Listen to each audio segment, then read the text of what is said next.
우리 할렐루야 샬롬 하고 인사합니다. 할렐루야 샬롬 샬롬 샬롬 샬롬 샬롬. 하나님 사랑합니다. 여러분 주 안에서 사랑합니다. 오늘 잘 아시는 요한복음 6장 32절에서 35절 복음의 생명입니다. From now on give us this bread. 이 떡을 너희가 참떡을 하늘에서부터 하나님께서 주신다라는 그런 내용이죠. 잘 아는 말씀이에요. 예수께서 이르시되 내가 진실로 진실로 너에게 이르노니 모세가 너에게 하늘로부터 떡을 준 것이 아니라 내 아버지께서 너에게 하늘로부터 참떡을 주신다. From now on give us this bread. 이것은 하나님께서 주신 거다. 하나님의 떡은 하늘에서 내려 세상에 생명을 주는 것이니라 말씀하세요. For the bread of God is he who comes down from heaven and give life to the world. 하늘에서 내려 세상에 생명을 준다. 그들이 이르되 이 떡을 항상 우리에게 주소서. 그래서 제목을 이 떡을 항상 우리에게 주소서 이렇게 제가 잡아서 썼습니다. They said from now on give us this bread. From now on give us this bread. 예수께서 이르시되 나는 생명의 떡이니 내게 오는 자는 결코 줄이지 아니할 터요 나를 믿는 자는 영원히 목마르지 아니하리라. And he who believes in me will never be thirsty. 이렇게 얘기합니다. 절대로 목마르지 않을 것이다. 성공과 희망을 이야기하는 세상이지만 그 안에는 죽음의 문화도 또한 자리하고 있다. 2024년 12월 세 번째 주일을 저희들 맞이해서 가고 있죠. 미래가 어떻게 전개될지 알 수 없는 상황 속에서 우리는 새로운 달력을 받아들었어요. 세계적으로 유례없는 인플레이션 발생으로 화폐 가치가 하락했다는 이 경제 뉴스를 계속 보고 있습니다. 우리나라 경우 소비자 물가가 급상승해서 월급을 제외한 모든 게 다 올랐다는 뉴스도 전해지는데 월급이 제외됐다는 게 문제인 거죠. 그렇게 아주 그 실감이 날 정도로 우리가 정말 어려움을 겪고 있는데 코로나 바이러스 변이 그거 지나갔어요. 그죠? 그 굉장히 절망적이었는데 이게 과연 정복이 될 것인가 했는데 정말 잘 지나갔습니다. 이제는 코로나가 걸렸다고 해도 별로 놀리는 분들이 없어요. 지금도 코로나를 걸리시는 분들도 있고 마스크가 참 많이 눈에 띄더라고요. 요즘 따라서 전 세계가 코로나 전염병으로 정말 어려움을 겪었습니다. 희생당하는 그러한 사람들도 많았죠. 의학이 발전을 거듭해왔고 발전된 의학으로 사람이 죽고 싶어도 죽을 수 없다는 우스갯 이야기가 나올 정도였지만 수많은 사람들이 전염병으로 목숨을 잃는 모습을 보면서 정말 허망하구나. 인생이 살고자 한다고 꼭 살 수 있는 것만도 아니다 하는 생각 또한 지나가다가 교통사고가 나가지고 어려움을 당하는 분들 또 요즘에 심심치 않게 불나는 일들이 굉장히 많죠. 공장에 불이 나고 뭐 산불이 나고 뭐 자동차가 전기차여서 불이 났는데 그것을 얼른 그 끄는 것을 누르지 못해가지고 그걸로 인해서 화재가 대형 화재가 나가지고 그 진압이 아주 어려웠던 그런 경우들 많이 겪었습니다. 지난 한 해 있었던 일들이죠. 코로나로 사망한 2021년 통계입니다. 사망에서는 전 세계적으로 530만 명 정도 21년 말까지의 통계예요. 뭐 그 이후에 우리는 코로나로 해방이 되긴 했지만 아직도 그 코로나로 신음하시는 분도 많죠. 죽음의 그림자가 깊게 드리워진 세계의 현실이 그대로 뉴스로 보여집니다. 사실 죽음의 그림자는 코로나 이전부터 찾아왔었죠. 코로나 발생 이후 우리나라에서 코로나로 사망한 사람의 숫자는 약 5,000명에 이른다고 그러죠. 그런 그 누적된 숫자들입니다. 그러나 2020년 한 해 동안 우리나라에서 스스로 목숨을 끊는 사람의 숫자는 13,000명이라고 그래요. 코로나가 그렇게 그감을 떨고 난리를 쳐서 죽음의 그림자다 어쩌다 하지만 그거하고 상관없이 스스로 목숨을 끊는 사람의 숫자가 13,000명 대단하지 않습니까? 그러니 코로나로 인해 5,000명이 죽어가던 그런 2, 3년 전의 일 그것을 합산해 본다면 우리나라의 목숨을 스스로 끊는 사람의 숫자가 26,000여 명에 이른다고 볼 수가 있다. 요즘에도 심심치 않게 그런 이야기들이 뉴스로 전해지기도 합니다. 여러분은 우리가 살고 있는 사회를 어떻게 진단하십니까? 우주로 로켓을 발사하고 민간 사업자들이 우주여행의 꿈을 부추기기도 하고 있는 상황인데 끊임없는 의학의 발전, 생명공학의 발전, 인간의 비밀을 풀어내는 과학적 지식들이 계속해서 또한 쏟아져 나오고 있어요. 하늘을 날고 자동으로 자율주행하는 자동차, 요즘 뭐 흔하죠. 모든 그 자율주행은 활용만 하면 얼마든지 할 수 있는 그러한 세상 우리가 살고 있습니다. 기쁨을 주기도 하고 희망을 주기도 하죠. 그런데 정말 여러분들 세상에서 들려오는 소식과는 달리 오늘날 우리는 생명이 사라지고 약해지는 위기의 시대를 또한 겪고 있는 것도 사실이다. 온 세상이 전염병으로 신음하는 모습이 바로 정확한 예들입니다. 또 어떤 전염병이 돌게 될지 이제는 긴장하고 코로나로 인해서 많이 놀랐어요. 우리가 살려고 한다고 아무리 노력을 해도 그것이 한계가 있다는 것도 깨달았습니다. 내가 호흡을 하고 사는 것이 내 마음대로 되는 소망, 바람은 있지만 꼭 그대로 되는 건 아니다. 아무리 조심을 하고 주의를 해도 코로나에 걸려서 돌아가시는 분들은 허망하게 돌아가시죠. 의학이 발달할수록 경쟁이라도 하듯이 희귀병이 등장하고 의학으로는 고칠 수 없는 불치병들마저 계속해서 등장하고 있습니다. 우리나라에서 하루에 36명의 자살자들이 생겨나고 있다고 하는데 여기에 대해서 출산율은 계속 떨어지고 있어요. 그죠? 3분기에는 0.82, 4분기에는 0.86의 출산율을 기록하며 2년이 넘도록 사망한 사람의 숫자가 출산한 아이의 숫자를 앞서는 상황이었다고 합니다. 이게 아마 2, 3년 전 통계일 거예요. 결혼을 하지 않으려는 비혼족도 계속해서 늘어나고 있고 만일에 이 나라가 살만하다면 아이를 낳지 않을 이유가 있겠는가예요. 아이를 낳아도 제대로 키울 자신이 없기 때문에 부담이 되기 때문에 아이에게 행복을 줄 수 없을 것 같기 때문에 부모 자신도 행복하지 못할 것 같기에 아기 낳는 일을 포기하고 있는 것은 아닌가. 굉장히 우리 어려웠던 시대에 한 20년 전으로 돌아가서 봐도 그때도 이렇지는 않았어요. 근데 이제는 사고방식이 바뀌어서인지 굉장히 그런 뭐라 그래야 되나 자기 자신 내가 좀 잘 살아야지 자녀가 무슨 상관이야 이런 생각이 더 커져서 그런 것 같기도 합니다. 아이를 낳아도 제대로 키울 자신이 없고 아이에게 행복을 줄 수 없을 것 같기에 나도 행복하지 못할 거야. 나 자신 없어. 나 그렇게 하면서 난 살 수가 없어. 이렇게 해서 포기들을 하죠. 멋진 자동차가 만들어지고 멋진 세상이 만들어지는데도 불구하고 생명을 낳지 않는 우리 모습을 깊이 생각해 볼 필요가 있겠죠. 이 땅에 들여오는 죽음의 문화는 이뿐만이 아닙니다. 성폭행을 당하고 우울증을 앓다가 죽음을 당한 사람들의 이야기는 어제 오늘의 이야기가 아니죠. 그 이단 교주가 형을 받은 것을 신문에서 잠깐 봤어요. 24년이 조금 줄어서 17년 사형 그 형을 받은 그 소식이 아시는 분이에요. 이름이 정명모두인데 그분이 그렇게 받았다라고 하고 피해를 당한 본인이 인터뷰한 내용이 실려 있더라고요. 다는 아니지만 그래도 이렇게까지 형이 확정돼서 마지막 형이 확정이 된 거죠.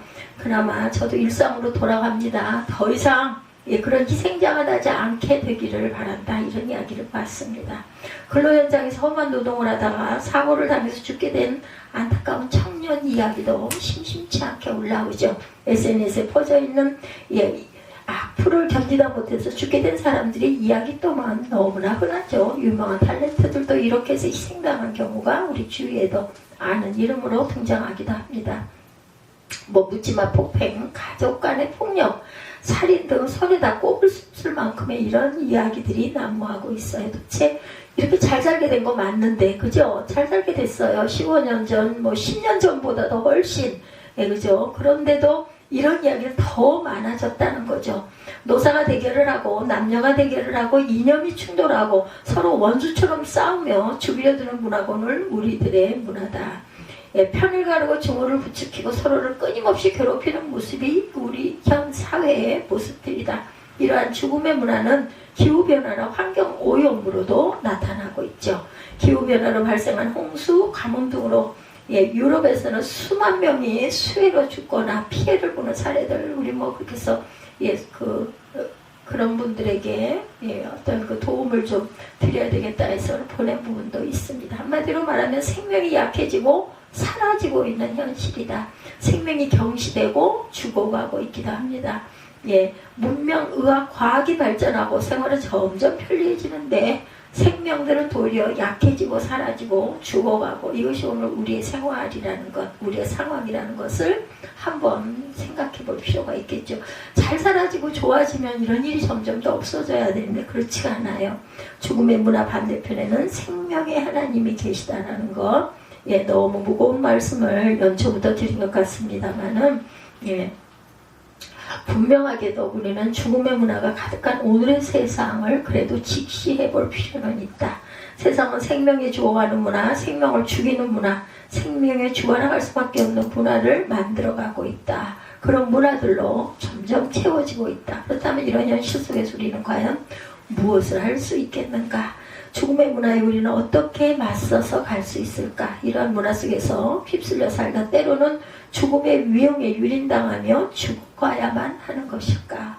어떤 분들은 이것은 세상의 일이니 상관할 필요가 없다. 우리는 신앙생활 잘하면 된다. 이렇게 말씀하시는 분들도 있지만 어느 날 죽음의 문화가 다가와 우리를 가만두지 않고 삼켜버리는 일들이 얼마나 많은지 알고 가기는 해야 합니다. 세상에 온통 죽음의 문화로 채워졌다면 반대편에선 하나님이 계시다라는 것, 하나님은 생명 자체이시죠. 생명을 만드시는 분이고 생명을 주관하시는 분이고 생명을 부여하여 주시는 분이라는 것. 성경은 질서가 없고 생명이 없던 곳에 하나님께서 질서를 만드시고 생명을 창조하신 일을 창세기에 증언하죠. 이것이 바로 하나님의 천지창조 사건입니다. 하나님은 빛을 만드시고 온 우주를 창조하셨어요. 그곳에 숨쉬는 동물들을 만드시고 바다의 물고기들을 만드셨죠. 생명을 유지토록 하기 위해서 에덴 동산 주변에 강을 만드시고 또한 강가에는 나무들이 자라게 했습니다. 한마디로 창조 이야기가 전해주는 생명은 생명의 근원이고 생명을 있게 하시는 분이고 생명을 살리시는 분이시다. 그 하나님께서 창조의 마지막 단계의 흙으로 사람을 빚으시고 코에 생기를 불어넣으셨죠. 우리 그 유치원 때부터 들은 이야기입니다. 그렇게 우리 모두는 하나님께서 불어넣으신 생기로 태어난 존재들이다. 생명이신 하나님께서 불어넣으신 생명으로 살아가고 있는 저와 여러분들, 이 생명은 하나님께서 우리에게 주신 선물이자 하나님으로부터 온 것입니다. 그러나 인간은 늘 죽음으로 치닫는 미련한 존재들이에요. 아담과 하와는 선악과를 따먹음으로 하나님의 계명을 어기고 스스로 죽음을 선택하는 길로 들어섰어요. 내가 이것을 먹으면 정령 죽으리라는 주님 말씀에도 불구하고 그들이 선택한 운명은 죽음이었죠. 이후로 인간이 살아가는 곳에는 언제나 죽음이 함께합니다.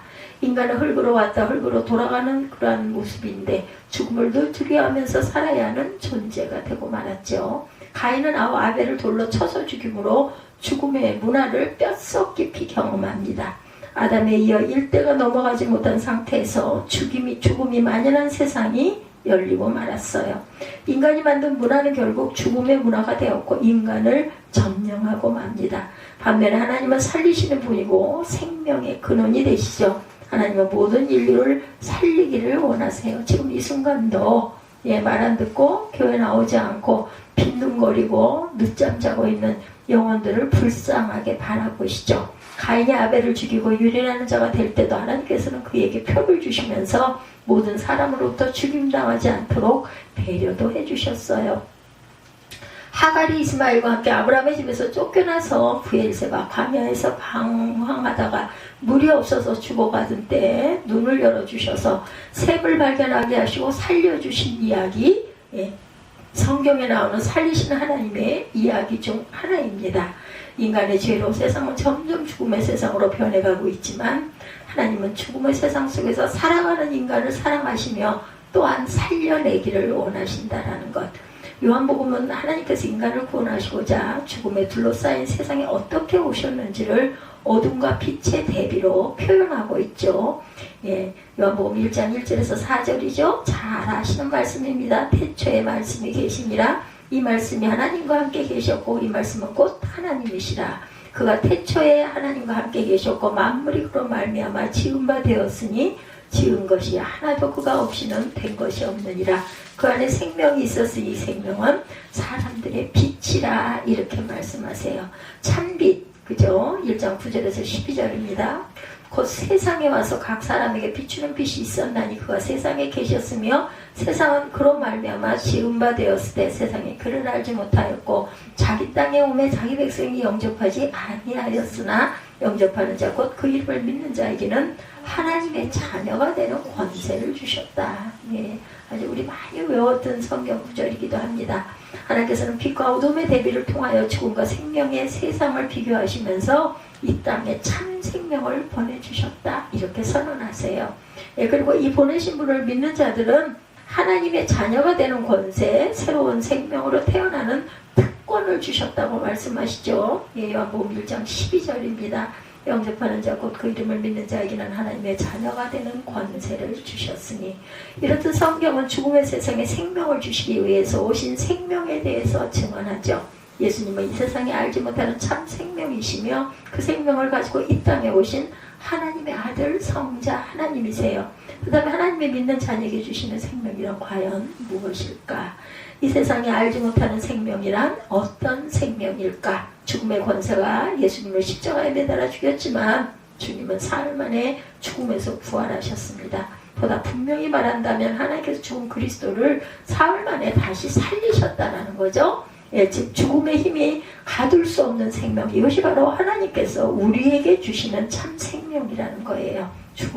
죽음으로 우리를 끝낼 수가 없어요. 그죠? 왜? 영생을 받았기 때문에. 죽어도 영은 살아요. 그죠? 이 생명을 가진 사람은 죽어도 하나님께서 다시 살려내셔요. 이것이 우리의 믿음이기도 합니다.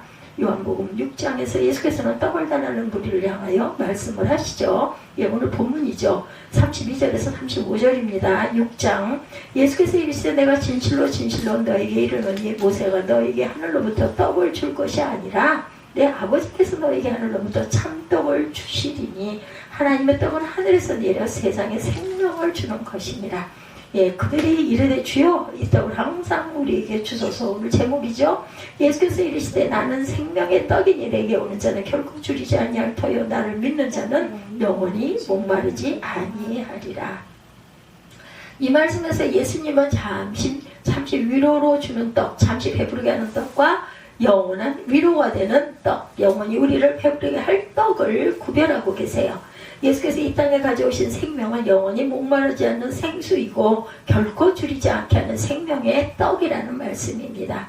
그러므로 짙게 드리워진 죽음의 세상, 죽음의 문화, 어둠의 문화를 극복하고 다시 살려내는 열쇠는 어디에? 참 생명인 예수 그리스도에게 있다라는 것이죠. 그들은 세상에 알지 못하는 생명이시며 그분은 그 생명을 부여하시는 분이시다. 예수 그리스도. 그를 믿는 모든 사람들에게 참 생명, 참 떡을 주시는 분이다.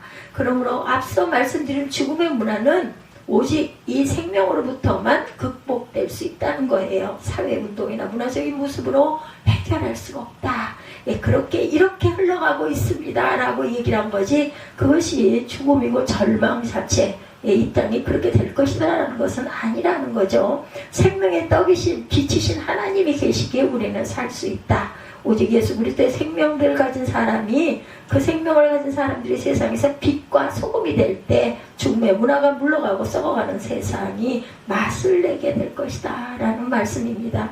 그러므로 세상을 살리는 저와 여러분들이 되시고 세상을 살릴 유일한 대안은 예수 그리스도 빛이신 주님이시라는 거죠. 우리는 생명의 사역을 마땅히 잘 감당해야 함에도 불구하고 그렇게 하지를 못하고 있어요.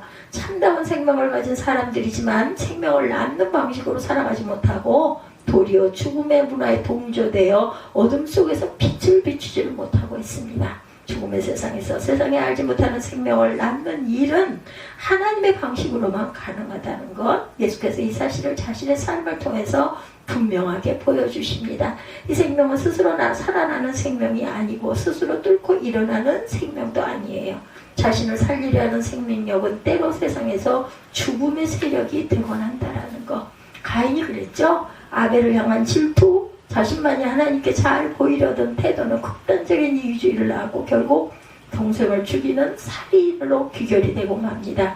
스스로 성공하고 열매를 거두는 성과주의, 이기주의는 언뜻 보면 열매가 있어 보이고 생명력이 있는 것까지만 도리어 다른 사람을 죽여야 하는 생명의 사망의 길이고 죽음의 문화가 될 뿐이라는 것.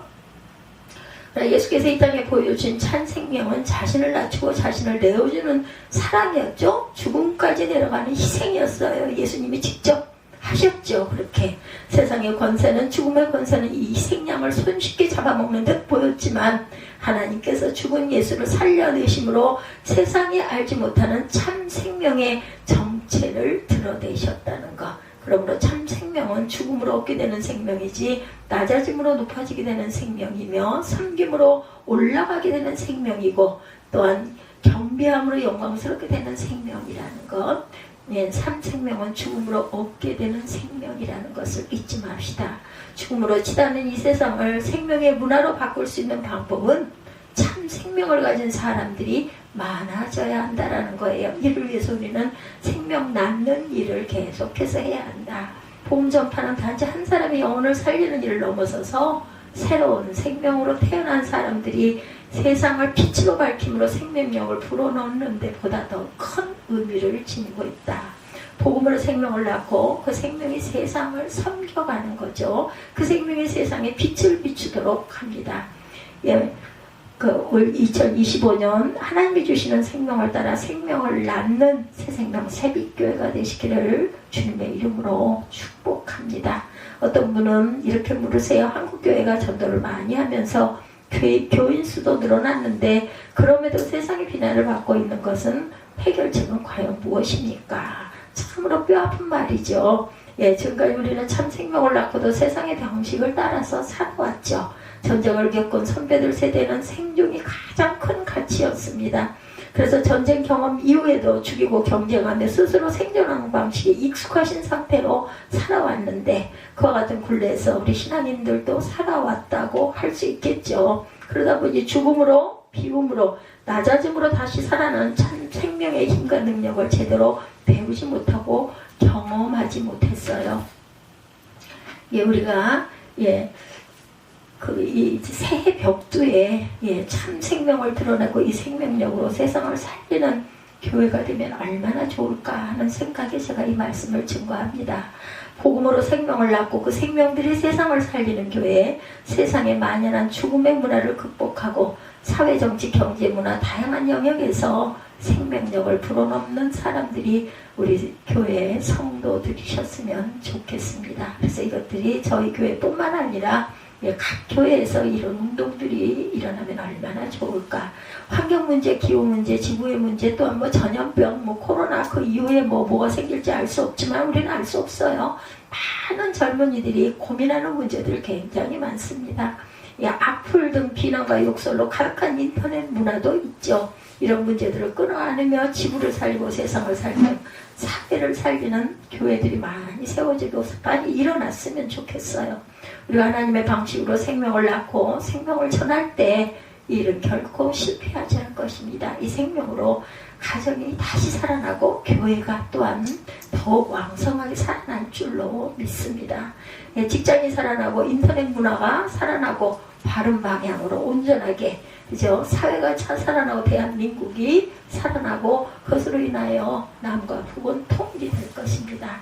이렇게 이 일에 사랑하는 새생명 새빛교회 성도님들 2025년 어떻게 보면 그런 일을 우리가 어떻게 아닙니다.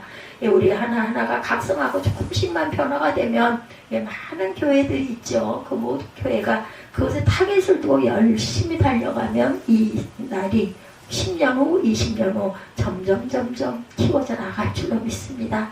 생명을 살리는 교회, 생명이 살아나는 교회, 세상을 살리는 교회, 우리 모두가 이런 교회를 만들어 나가는 2025년 1월 초 벽두가 되기를 바랍니다. 요한복음 12장 25절입니다. 자기의 생명을 사랑하는 자는 잃어버릴 것이요 이 세상에서 자기의 생명을 미워한 자는 영생토록 보존하리라. 이렇게 말씀하세요. The man who loves his life will lose it, while the man who hates his life in this world will I keep it for eternal life 이렇게 말씀하고 있네요. 이 세상에서 자기 생명을 미워하는 자는 영생토록 보존하리라. 결단하시고 주기도문으로 예배를 마치도록 하겠습니다.